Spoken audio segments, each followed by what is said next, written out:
Assalamualaikum warahmatullahi wabarakatuh. Saudaraku yang berbahagia, berikut materi Rumah Quran yang kedua setelah yang pertama kemarin.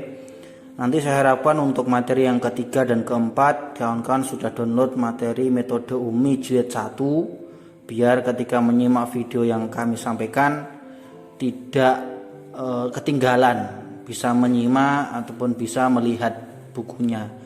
Cuma saran dari kami itu memang beli. Saudaraku yang beriman, dua materi yang kami sampaikan di hari ini, yaitu pertama tentang metode menghafal Al-Quran,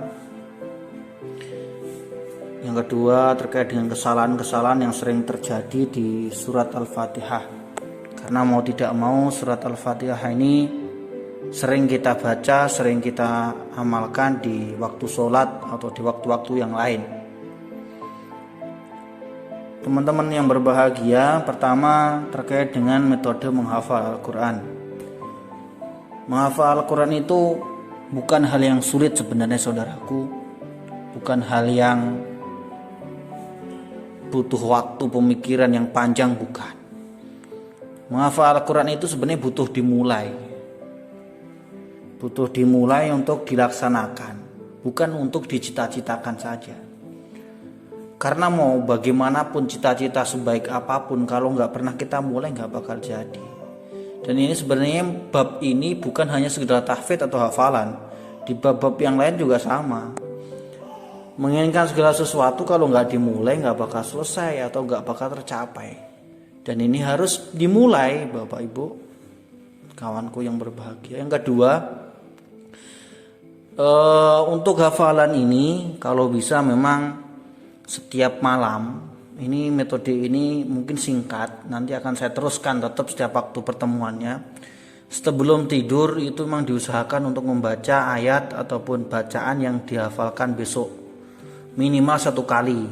Ini wajib untuk dibaca. Karena apa? Karena sejatinya otak itu memang malam itu waktu yang lelah.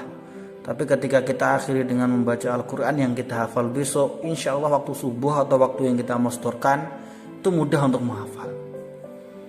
Itu yang kedua. Yang ketiga, sering mendengarkan. Antum, saya rasa HP-nya bagus-bagus saat ini, sering download surat ataupun hal-hal yang memang membuat antum nyaman dan itu sering didengarkan. Insya Allah nanti ketika kita mulai sering mendengarkan akan terbiasa. Ini kita belajar dari anak kecil. Anak kecil itu mungkin orangnya belum terlalu bisa membaca ataupun lain sebagainya ya. Cuma dia daya ingatnya kuat, daya tirunya kuat. Maka anak kecil itu diusahakan untuk bisa jadi malah menghafal dulu daripada membaca. Seperti itu. Karena apa?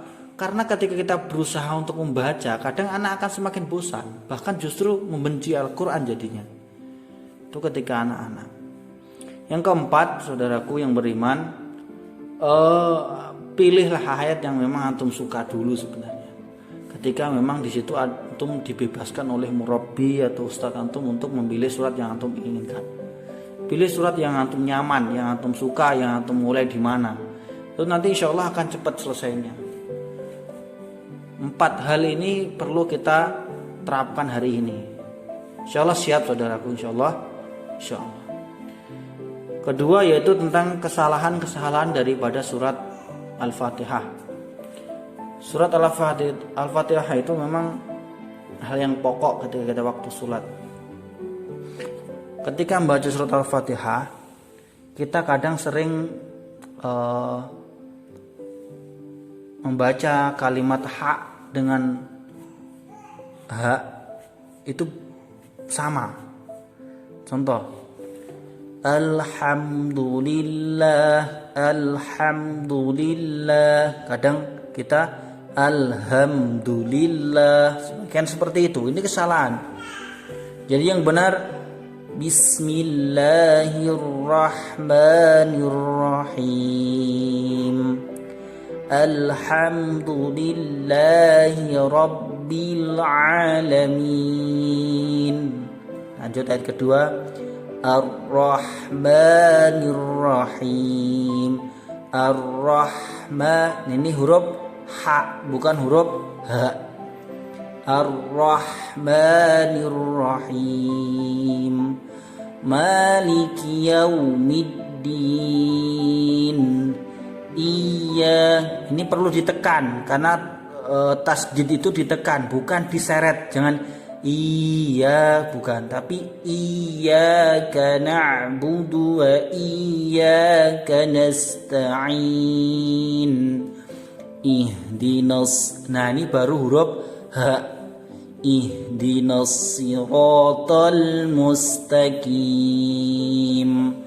Siratal ladzina an'amta 'alaihim ghairil maghdubi 'alaihim waladdallin.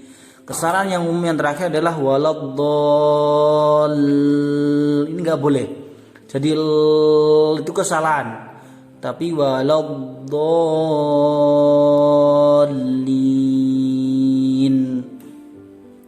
Saya rasa cukup di bab ini singkat. Kesalahan ini huruf ha dan huruf lam yang mati ini perlu diperhatikan karena nanti kita akan membaca surat Al-Fatihah ini setiap waktu, setiap saat di waktu sholat utamanya. Semangat saudaraku, jangan pernah putus untuk buat belajar Al-Quran. Insya Allah kita termasuk Ahlul Quran semuanya, amin. Selamat belajar, jangan lupa subscribe dan komen share ke teman-teman antum semuanya.